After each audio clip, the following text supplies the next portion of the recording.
Hi guys, my name is Chovwe Bature and you're welcome to my YouTube channel.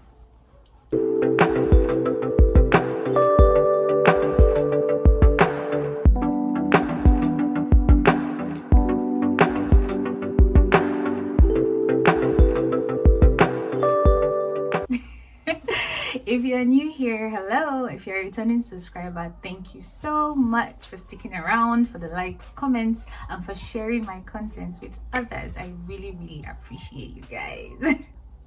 So I'm back with another video on the Plab series, and we're going to talk about how to pass Plab 2. Now, if you've been following my other videos, I talked about the English, the proficiency in English tests, which will be either the OET or IELTS, and then I talked about how to pass Plab 1, and now we are in Plab 2. So it technically follows that step. Okay, so if you haven't checked it out, kindly go back and watch those videos and leave a thumbs up when you're done. Okay, so the Plab 2 exam. Now this is the OSCE version of the exam. Simply put, it's a simulation. So you have a case in front of you. There could either be a patient, a mannequin, it could be over the phone or a video call, and they'll simulate a clinical scenario for you, and you have to take history, sometimes perform examinations, request for investigations or interpret investigation results, and then manage the case. As usual, when we are talking about how to pass an exam, I always start with telling you the structure of the exam. Now, many of this information is going to be available on the GMC website, so please check it out if you can. All right, the Plab 2 exam is an OSCE type exam, as I mentioned earlier, and you have 18 stations in total. You have 2 rest stations out of the 18 and 16 main stations. Now the stations are different, okay? So you can have history taking stations, examination stations, ethical stations, seaman station, prescription station, okay, and lots more. But altogether it's going to be 16 active stations and 2 rest stations. Okay, so that's the exam you're preparing for. So note that you are not really writing except in a prescription station. It's not a theory exam, so you don't need to cram a lot of stuff. Okay, so it's more of a communication exam, an interactive exam. It's an OSCE, so you have to work on, interaction. Okay, so now that we know what the exam really entails, I would now go ahead and talk about what you should do before the exam and during the exam, which would lead up to passing the exam. Okay, now first of all, disclaimer, there is no hard and fast rule. I don't think there's anybody that can tell you how to pass an exam. I've seen people that did everything right and still ended up failing. I've seen people that were so laid back and still passed. Okay, so it is not written on stone. Okay, we are just trying to provide some tips and guidance. Okay, so by all means, check other sources, do your own research, do what works for you, but these are my own tips and tips I've heard from other people. Okay, so let's get right into it. So before the exam, the first tip is to prepare early. Start early. Once you've passed your Plab 1, congratulations. Take some time to enjoy that. Okay, don't just rush and say, oh, now to write Plab 2. Take some time. Enjoy the fact that you've actually passed your Plab 1. Okay, you should. All right, then the next thing is to now prepare for when you write the Plab 2. So you have to tell yourself how much time you would need to prepare. Okay, now it's dependent on a lot of factors, especially financial factor. You need to check your pockets. Can you afford to write the exam at the moment? When will be the most convenient time? On an average, I think it takes people about 4 to 6 months for them to take their Plab 2 after their Plab 1. But I've seen people that have written it in way less time.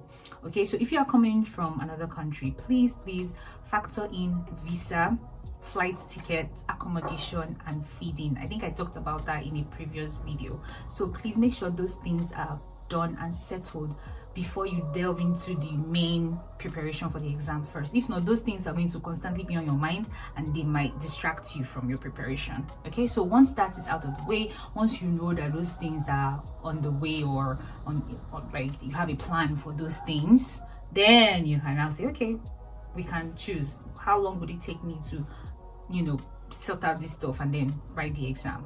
Okay, so then you go ahead and register, pick a date, register. Okay, and you're good to go. All right, so that's the first part of the pre-exam preparation. You have to sort out all the logistics. Okay, now the next thing I will talk about is academy. Now academy is a very, very controversial issue amongst people I've seen that have written the exam. No one can tell you what to do. Okay, you can decide to do the academy or not. It's totally up to you. All right, I personally did academy. I did Key Points Academy. Shout out to Key Points. And it was a very nice experience. Okay, so from my experience, I feel academy gives you like a sense of direction and an introduction to the whole concept of the exam. So if you feel like that's what works for you, please do an academy. There are so many academies out there. You have Samson, Key Points, there are so many, Swansea, Common Stations, AMES classes. There are so many. So please check within your circle, look for the one that you can afford, and you go with that. So an academy will likely cost you between 400 to 650 pounds. Okay, so factor that into your finance as well. Another thing about the academy is that it gives you materials and then mocks. If anybody asks me why should I do an academy, it would be because of mocks, so that you can actually get hands-on practice of what the exam will be like. Okay, but it's totally up to you. You can decide to do an academy or not. Now the next tip will be practice. You see, nobody can emphasize this enough. You have to practice for this exam. Now, one thing that can help you with your practicing is joining an academy, or joining a study group, or a WhatsApp group, Facebook group of people that have the same goal as you. Preferably people that are writing around the same time as you. Okay, so this would like kind of motivate you to practice. All right, so first things first is to gather some materials, get some kind of broad knowledge of what the whole exam is about, brush up on your theory, brush up on some clinical skills and stuff, and then you can practice with people. Okay, so practice makes perfect. If you can't pass Plab 2 without practicing. That's just the truth.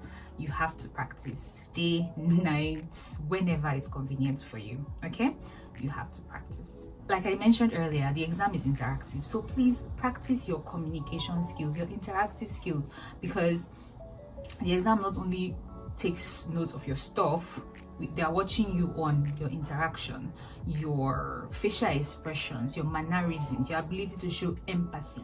So these are the things you should be practicing. Okay, not just moving stuff, or showing that the theoretical part of it. Please, that's not what Plab 2 is about. It's not a test of knowledge. It's more of your skills, your interpersonal skills. Okay, that's about practicing.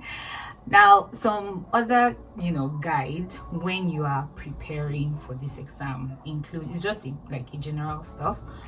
Don't use a script. Now, the temptation to use a script is there, especially from your friends or colleagues or from an academy.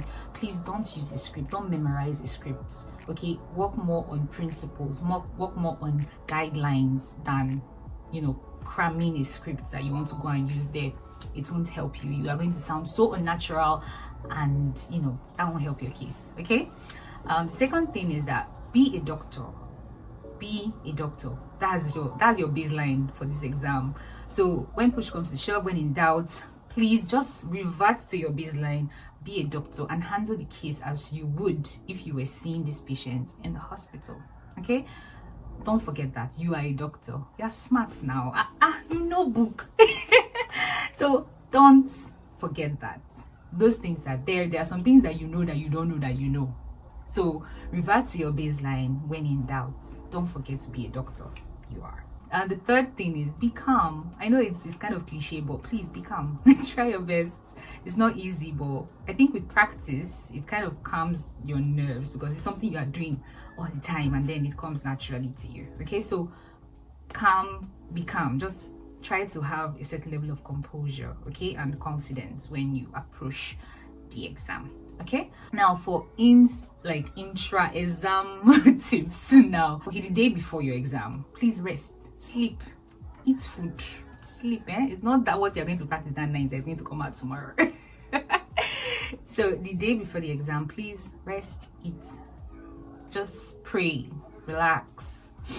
You've done your best, you've been practicing for a long time, and you are about to face it. Just relax, okay? Try to get enough rest, because it's going to be 3 hours straight, resting only for 2 stations, and that is it. So you need your strength, you need your agility, and you need your brain to be sharp. So rest, okay? So then the next thing is to also prepare your documents. I think the major documents is just your passport. If you have any proof of the fact that you paid or whatever, it can be in your phone, on your email or something, but your passport, try not to forget it. So that will be the time to put it in your bag so that it's not tomorrow, the next day of the exam, the day of the exam, that you start rushing around. No. Put it in your bag or whatever you are carrying for the exam. All right, now the day of the exam, please get there early. Not too early, but early enough so that you won't panic or you won't get into the exam already anxious. Okay, get there early. Don't carry a big bag. There will be water and snacks there, so you don't need to carry a lunch bag. Don't carry a big bag. Dress well. Dress as you would if you are going to the hospital, if you are coming to work as a doctor. Okay, dress well, look smart, look sharp. Try not to wear jeans. Thank you. So please dress well, look smart, be confident, okay? And follow the instructions. Follow the instructions of the people that you're going to meet there. They're going to tell you where to sit, queue up this way, sit down this way. Just follow the instructions. They are going to tell you everything you need to know, okay? So when you get to the example, please be calm. Try not to think about the previous station that you just passed before you just left the station. You feel it's bad and you carried that into the next station. Please don't do it. It's going to mess up your whole exam, okay? Don't do it. Leave the station at the station and move on to the next one. All right, that's one very important tip during the exam. All right, and pray that God sees you through. All right, so these are basically my tips for this exam. It's not like I mentioned earlier, no one can actually tell you how to pass this exam because it's very, very relative. Okay, so these are my few tips. Start preparing early, take care of logistics, okay? Learn about the exam, the structure of the exam, what it's about, and everything you want to know about it. Information can be found everywhere. Do an academy if you think that will help, so that you can have a sense of direction while you're preparing. Gather materials, brush up on your theory, and practice,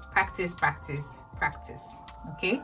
Work on your communication skills, your interpersonal skills, your mannerisms, and empathy. You have to work on those things, okay?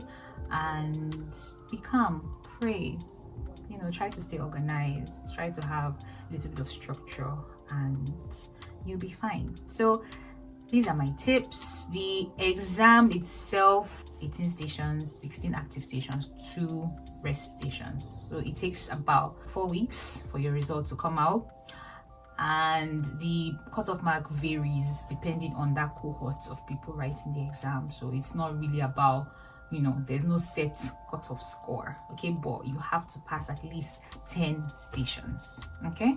And then pass the cutoff mark. So it depends on the people writing that day.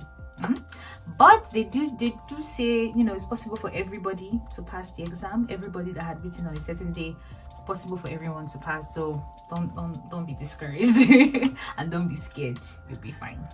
Okay, so if you guys have any questions, if there's any area you want me to do a more detailed explanation or do a separate video about, kindly please leave it in the comment section.